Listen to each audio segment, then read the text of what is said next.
Hello everyone, welcome back to our channel Judiciary by PW. This is me Arjita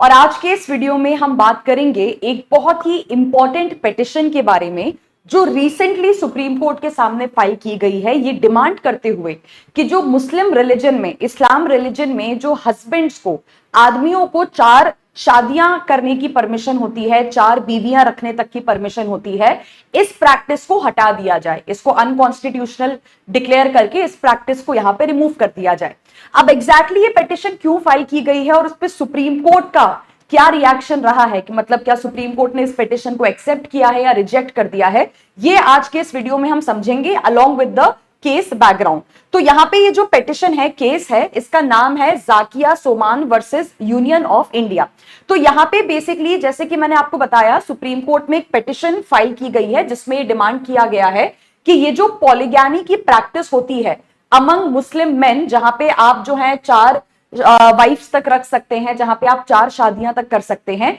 इस practice के ऊपर complete ban लगा दिया जाए। ये पिटिशन हमारे जो सीजीआई सर हैं जस्टिस सूर्यकांत, उनकी bench justice Jaymala Bagchi and justice V Mohana, इस बेंच के सामने इस पिटिशन को फाइल किया गया था। तो अभी तो फिलहाल देखिए सुप्रीम कोर्ट ने क्या किया है, इस पिटिशन को एक्सेप्ट कर लिया है और इस पिटिशन पे जो है नोटिस सेंट्रल गवर्नमेंट को इशू करते हुए सेंट्रल गवर्नमेंट का रिस्पांस यहां पे मांगा है। अब जरा इस पिटिशन के बारे में जान लेते हैं कि पिटिशन में क्या कुछ दिया हुआ है। देखिए, इस पिटिशन के थ्रू जो आपका सेक्शन नंबर 2 है, मुस्लिम पर्सनल लॉ शरिया एप्लीकेशन एक्ट 1937 का, इस एक्ट का सेक्शन नंबर 2 यहां पे चैलेंज किया गया है, क्योंकि सेक्शन नंबर 2 जो है वो क्या करता है, पॉलीगैमी की प्रैक्टिस को रिकॉग्नाइज करता है और उसको लीगल मानता है, उसको वैलिड मानता है। तो यहां पे इस लॉ को चैलेंज करने के पीछे कारण ये है, अब देखिए यहां पे इन्होंने रेफरेंस दिया है सेक्शन 82 भारतीय न्याय संहिता का। ठीक है, सेक्शन 82 भारतीय न्याय संहिता बात करता है बाइगैमी के बारे में, यानी कि अगर किसी भी पर्सन का कोई एग्जिस्टिंग हस्बैंड वाइफ है, अगर आपकी एक लीगली एग्जिस्टिंग वैलिड मैरिज है, तो आप उस शादी के रहते हुए या फिर आप अपने हस्बैंड वाइफ के रहते हुए दूसरी शादी नहीं कर सकते हैं। अगर आप ऐसा करते हैं तो ये बाइगैमी माना जाता है और इसके लिए आपको यहां पे पनिश किया जा सकता है। तो यहां पे सेक्शन 82 भारतीय न्याय संहिता का ही रेफरेंस दिया गया है कि ये जो सेक्शन है ये इंडिया में सभी लोगों के ऊपर अप्लाई होता है, मतलब कोई भी पर्सन जो है वो अपने हस्बैंड वाइफ के रहते दूसरी शादी नहीं कर सकता। लेकिन सीधी सी बात है, क्योंकि मुस्लिम लॉ में, क्योंकि इस्लाम रिलीजन में आप एक से ज्यादा शादियां कर सकते हैं, मुस्लिम आदमियों को ये चीज अलाउ होती है। तो यहां पे इन्होंने कहा है कि मुस्लिम आदमियों को इससे बाहर रखा गया है, ठीक है, क्योंकि उनको ये 1937 एक्ट का जो सेक्शन नंबर 2 है वो उनको ये चीज अलाउ करता है कि आप एक से ज्यादा शादियां यहां पे कर सकते हैं। मतलब इंडिया में अलग अलग लोगों पे अलग अलग लीगल स्टैंडर्ड्स अप्लाई हो रहे हैं कि अगर आप एक मुस्लिम आदमी हैं तो आपको 4 शादियां तक करना अलाउड है, अगर आप एक हिंदू आदमी हैं, हिंदू औरत हैं, या इवन एक मुस्लिम औरत हैं, या किसी भी और धर्म को अगर आप बिलोंग करते हैं, तो आपको जो है एक से ज्यादा शादियां करना अलाउड नहीं है। मतलब अलग अलग सिटीजन्स के लिए अलग अलग लॉ है इंडिया में, और ये इनका कहना है कि कहीं ना कहीं क्या है, अनकॉन्स्टिट्यूशनल है। तो यहां पे पिटिशन के थ्रू यही डिमांड की गई है सुप्रीम कोर्ट से कि आप पहले तो क्या करो, आप जो ये पॉलीगैमी की प्रैक्टिस है, ठीक है, इसे अनकॉन्स्टिट्यूशनल डिक्लेयर कर दो। मतलब मुस्लिम आदमी भी एक से ज्यादा शादियां नहीं कर पाएंगे, वो भी एक से ज्यादा वाइफ नहीं रख पाएंगे। और ये जो सेक्शन 82 है भारतीय न्याय संहिता, आप ये कह दो कि ये देश के सभी लोगों के ऊपर अप्लाई होता है, इररिस्पेक्टिव, मतलब आप चाहे किसी भी रिलीजन से आए, सबको सेक्शन 82 भारतीय न्याय संहिता को फॉलो करना पड़ेगा। मतलब कोई भी पर्सन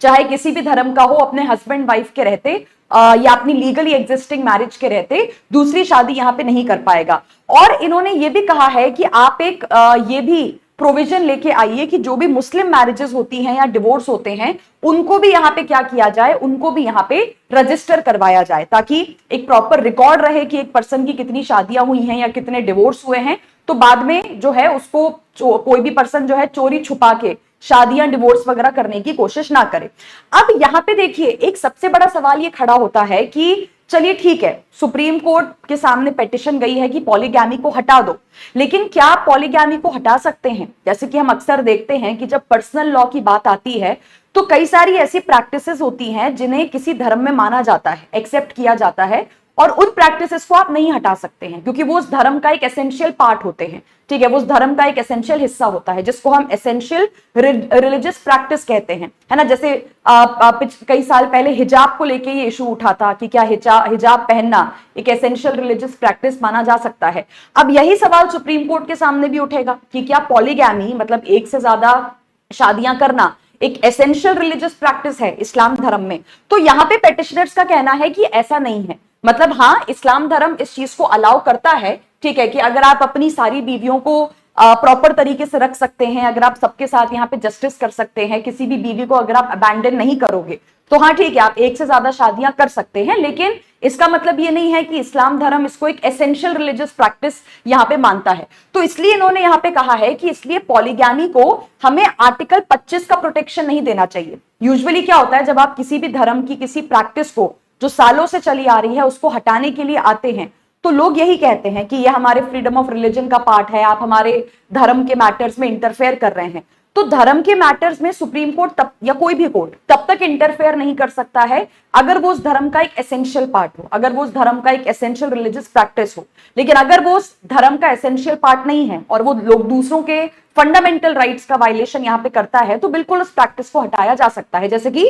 ट्रिपल तलाक। तो यहाँ पे वही बात कही गई है कि पॉलीगैमी जो है वो कोई एसेंशियल प्रैक्टिस नहीं है इस्लाम धर्म का, तो आप उसको आर्टिकल 25 के अंदर में प्रोटेक्शन नहीं दे सकते हैं। और पॉलीगैमी जो है वो क्या करता है, यहाँ पे महिलाओं के फंडामेंटल राइट्स का वायलेशन करता है। तो देखिए ये अगर हम शादी की बात करते हैं, मैरिज लॉ की बात करते हैं with respect to Islam religion, ये पहली बार नहीं है जब इस तरीके की कोई पिटिशन यहाँ पे सुप्रीम कोर्ट के सामने आई है। इससे पहले भी ऐसे कई सारी पिटिशन सुप्रीम कोर्ट के सामने आ चुकी है, इनफैक्ट पेंडिंग भी पड़ी हुई है, जहां पे कई सारे ऐसे प्रैक्टिसेस को मुस्लिम लॉ के अंदर में यहाँ पे चैलेंज किया गया है। जैसे कि पॉलीगैमी को लेके यहाँ पे पहले भी एक पिटिशन आ चुकी है, देयर इज ऑलरेडी एक पिटिशन है, एक मैटर है जो पहले से सुप्रीम कोर्ट में इस चीज के ऊपर पेंडिंग पड़ा हुआ है। दूसरा यहाँ पे जो निकाह हलाला की प्रैक्टिस होती है, जिसमें अगर मान लेते हैं कोई मुस्लिम हस्बैंड वाइफ है, आपने आपस में तलाक दे दिया, अब आप अगर वापस से एक दूसरे से आप शादी करना चाहते हैं तो पहले मुस्लिम वाइफ को क्या करना पड़ेगा, पहले मुस्लिम वाइफ को किसी दूसरे पर्सन के साथ यहाँ पे शादी करनी पड़ेगी, उससे तलाक लेना पड़ेगा और फिर वो अपने पहले हस्बैंड से क्या कर सकती है, शादी कर सकती है। तो ये जो लिमिटेशन है, ये जो रिस्ट्रिक्शन है कि पहले किसी और से शादी करो फिर अपने हस्बैंड से आप शादी, पुराने हस्बैंड से शादी कर पाओगे, इस प्रैक्टिस को भी चैलेंज किया हुआ है सुप्रीम कोर्ट के अंदर में। फिर यहाँ पे जो मुद्दा मैरिज होती है, यहाँ पे जैसे एक टेम्पररी टाइप की मैरिज हम रिकॉग्नाइज करते हैं मुस्लिम लॉ में, उसे चैलेंज करते हुए भी पिटिशंस यहाँ पे फाइल हैं। और निकाह अल मिस्यार जो आपका होता है, जहां पे स्पाउस जो आपस में है अग्री कर लेते हैं हस्बैंड वाइफ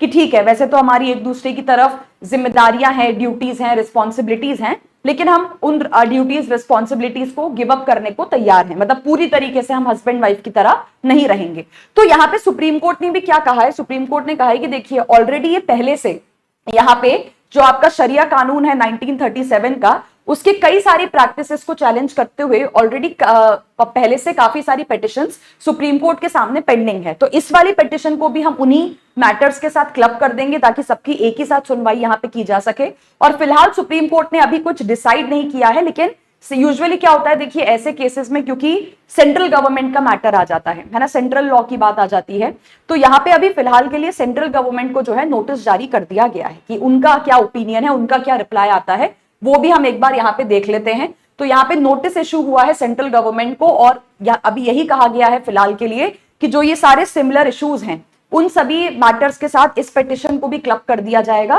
ताकि सारे मैटर्स की एक साथ सुनवाई की जा सके। तो आपका क्या मानना है पॉलीगैमी की प्रैक्टिस के ऊपर, मुझे कमेंट सेक्शन में जरूर बताइएगा। बाकी एक इंपॉर्टेंट इंफॉर्मेशन स्टूडेंट्स की, अगर आप किसी भी कॉम्पिटिटिव एग्जाम की तैयारी कर रहे हो, चाहे वो जुडिशरी हो, चाहे वो पब्लिक प्रोसिक्यूटर एग्जाम्स हो, चाहे वो AIB 22 हो, चाहे अगर आप यहाँ पे वकालत करने के लिए लीगल ड्राफ्टिंग करना सीखना चाहते हैं, अभी देखिए काफी सारे एग्जाम्स भी होने वाले हैं आपके। IBPS SO का पेपर है, SBI का पेपर है, NPADPO का एग्जाम होने वाला है,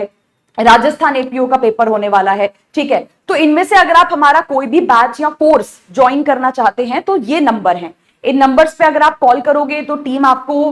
डिटेल्स वगैरह भी शेयर कर देगी, ठीक है। टीम आपको सारी चीजें बता भी देगी, आपके डाउट्स वगैरह भी सॉल्व कर देगी। और अगर कोई ऑनगोइंग एग्जिस्टिंग डिस्काउंट होगा, ऑफर होगा, तो तो उसके बारे में भी टीम आपको यहाँ पे इन्फॉर्म कर देगी. So thank you so much once again. Take care. All the best for your preparation. Bye bye.